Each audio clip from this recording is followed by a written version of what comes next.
உடம்புல பல வியாதிகளை வராம தடுக்கிற மருந்து, வந்த பிறகு தடுக்கிற மருந்து கிடையாது. வராம இருக்கிறதுக்கு காப்பாற்றுற மருந்து. வாரத்துக்கு ஒரு வாட்டி செஞ்சு சாப்பிடுங்க. இதெல்லாம் இப்போதான் எவனும் பண்ணுறதும் இல்லை. நிறைய வீட்டுங்களில் இதெல்லாம் பேரண்டையா ஐயோ அதை யார் க்ளீன் பண்ணுறதுன்றாங்க. செஞ்சு வச்சு கொடுங்க. நான் பர்சனலாக எனக்கு முட்டி வலி பயங்கர ஜாஸ்தி இருந்தது வெயிட்னால. நீங்கள் நம்ப மாட்டீங்க, ஒரு மாதத்தில் ஒரு 6 வாட்டியோ 7 வாட்டியோ பெரண்டை சட்னி பண்ணி வச்சுட்டு 2 வாட்டி தான் பண்ணாங்க. 10 நாள் வச்சுருந்தேன் நான் ஃப்ரிட்ஜில்.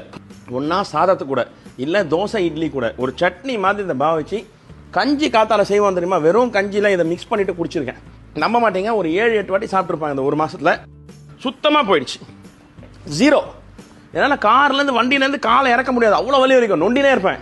இப்போ சுத்தமாக இந்த கால் தான் கம்ப்ளீட்லி ரெடி. ஒரு மாத்திரை சாப்பிடல. என்ன வியாதி வந்த பிறகு நான் சாப்பிட ஆரம்பித்தேன். அப்போவே எனக்கு அவ்வளோ எஃபெக்ட்